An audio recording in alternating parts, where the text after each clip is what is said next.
is the Bahamas Tonight, the Northern Edition. Good evening, all. I'm Shashina Roll. As always, it is so great to have you with us.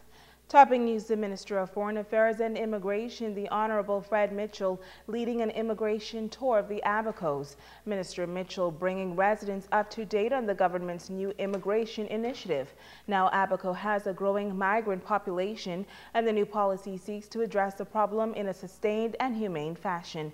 Minister Mitchell began the educational tour in North Abaco. Here's the report.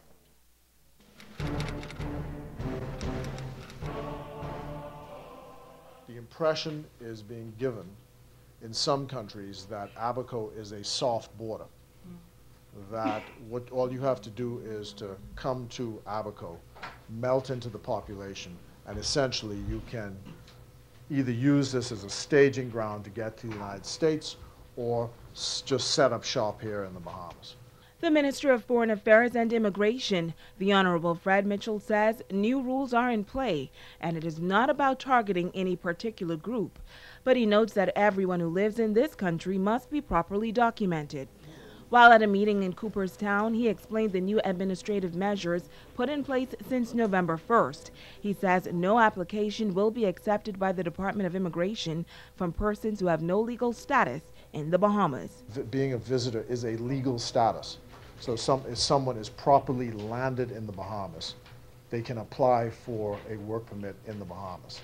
This rule or measure is designed to deal with people who have no legal status and are applying for the first time. The minister notes that everyone must have the passport of their nationality and evidence that they have permission to live and work in the Bahamas.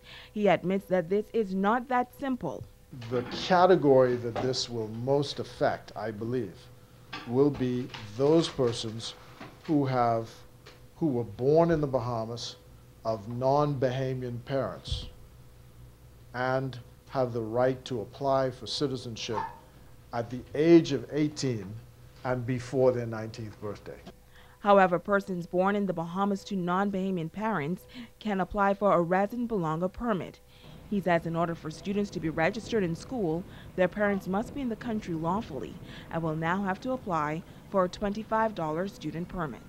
The children of non-Bahamians who are in schools in Abaco should all have a residency permit.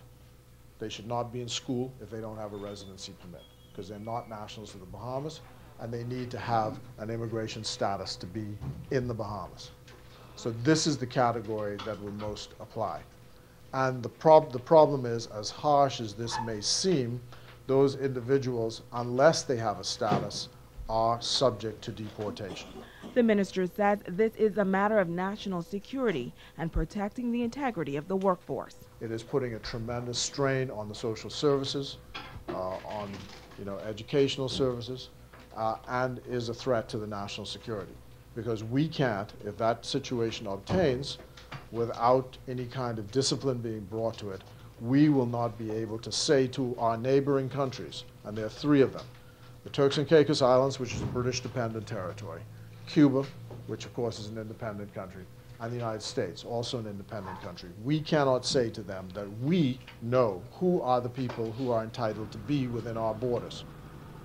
He says within the next 90 days, there will be increased enforcement procedures throughout the island of Abaco. It is therefore important for you as the leaders of the community to be sure that this message gets out. People have been talking about an amnesty. There's not going to be an amnesty, but what we know is that procedures take some time to ramp up, and it is never too late to get started regularizing your status. Now, following his presentation, the minister fielded questions ranging from hiring to marrying illegals. Senior Welfare Officer with the Department of Social Services, Edame Jones, says in Abaco, many non-Bahamians have abandoned their children and have moved to other countries. She says those children are left in the care of the state. We have an understanding now that once those children are in the minister's care, then those children ought to be registered also with the Department of Immigration, and that helps them in the future in being able to either become citizens or residents of our country.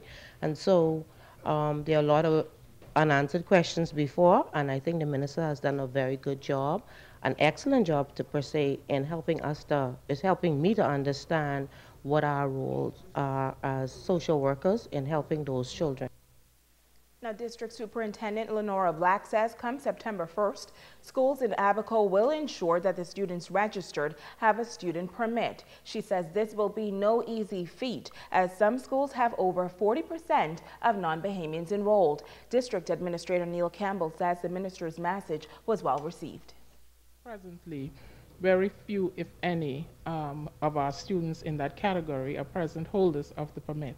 And so we are going to have to devise a plan whereby, in the first instance, our parents are made aware of the requirements under our new regulations and seek to have those students affected regularized in respect to the attainment of the residency permit. And so that will probably give us a bit of a challenge, but nothing that is insurmountable given the number of administrators that we have in our various schools. But from my understanding from the various town meetings we had in Treasury and other places, it seems to be where Bahamians want a fair shake and they really want this thing to be regulated as far as housing and busing, transportation, all sorts of other things.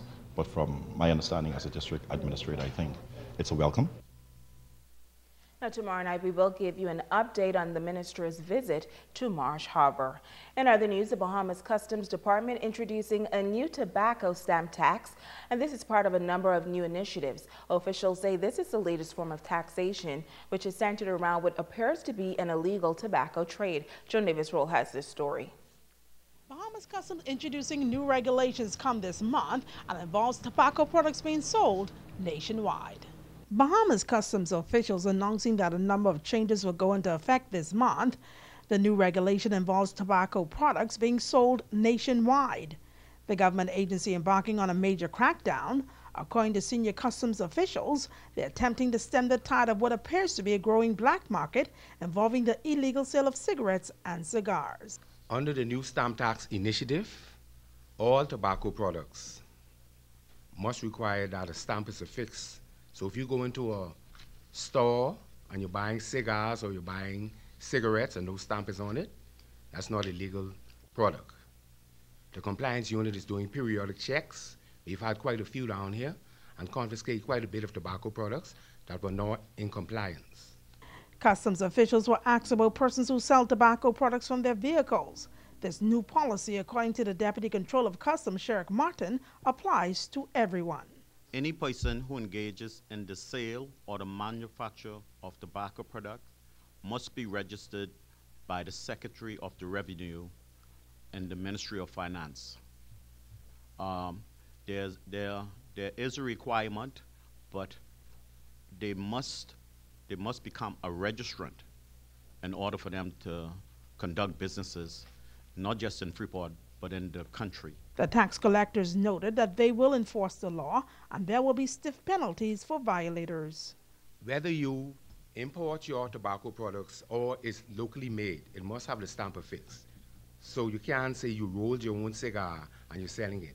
You still have to apply to finance, and the stamps must be purchased. They will be sent to us, and as you manufacture your product, then the stamps must be placed on your products.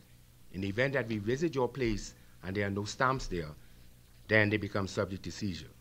So I'm sure you're going to see quite a bit of tobacco products that's going to be off the street. The fines, if we were to check your goods or to check your stores and find that the stamps are not affixed to the cigarettes and cigars, and if you are not registered, the fine is extensive. I think it ranges from $20,000 to $100,000 in fines, and a minimum of 5 years or maximum 5 years in prison or both. Customs officials say that persons found selling tobacco products without this seal will have their products confiscated, and persons selling them will face the full brunt of the law. Reporting for ZNS Network News, I'm Joan Davis-Roll. Thanks, Joan. Well, meantime, police needs your help in finding the culprits involved in an armed robbery. Reports say around 6:20 Sunday morning, 3 male residents of Seahorse Village were at a home when 2 men, one armed with a screwdriver, broke into their apartment. They were accosted by the suspects, who demanded valuables and stole cash before making their escape on foot. One of the suspects is being described about 6 feet 4 inches in height, slim built and wearing a hooded jacket.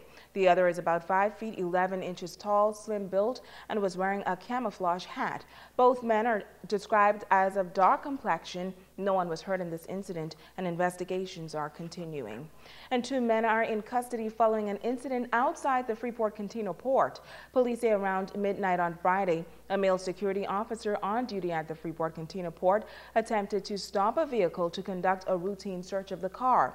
The driver failed to stop and drove through the security gate, causing damage to that gate. The security officer was also injured, and he was taken to hospital, treated, and released. The 2 men, ages 40 and 32, are assisting police with this investigation. A local religious leader is lamenting the high rate of crime in the country. He says he is concerned about the impact this level of violence is having on the family structure. Kimberly Mullings has this story. In 2013, 119 murders were recorded in the Bahamas. Last year, the murder count soared to 122, just under the national record of 127 set back in 2011. It's sad that our young men does not know how to resolve their indifferences. Bishop Godfrey Williams of Jubilee Cathedral says the bloodshed on the streets of the country is distressing. He notes that in most cases, males are the victims and perpetrators. Losing so many male figures to crime is having a negative impact on the family structure. Every time I see a young man loses his life and then 1 or 2 go to prison, when you look in our congregation and you see it's almost now supposed to be 7 to 1, but in the congregation we see like 10, 15 to 1. And so many young ladies are waiting and hoping to get married, and as a result, how is that going to happen when the young men are just taking out one another? This ought to be a red flag and a wake-up call for the nation, not only the nation, for all of us as fathers, to really teach our sons. We must teach our sons. A woman can't really teach a boy to become a man, but that's our duty as a father. And of those 122 murders last year, some 10 occurred on Grand Bahama Island. Bishop Williams says he feels the church should take some responsibility, since the church plays an important role in the lives of our people. We got to make sure that everyone is covered, because I believe they all have a gift and they have a purpose here. And until they discover that purpose, we have to protect it. I believe once we all get on board, help our young men, be there for them, let them ask us questions, help them in the best way that we can, show them that we have faults too. The popular charismatic preacher says the nation as a whole must get back to the premise that it takes a village to raise a child. We are in the Commonwealth of the Bahamas. We have never been here before. And so all of us now have to come together somehow, do our best in terms of, as the Bible says, train up the child in the way he should go. But when he is old, he shall not depart from it. It is Bishop Williams' hope that those contemplating criminal activities would put down their weapons and get their minds and souls right in order to build a better Bahamas for all. The greatest weapon is love. Kimberly Mullings, ZNS Network News. Stay with us. There's more news right after this. This portion of the news is brought to you by Dolly Madison, Freeport's original home center.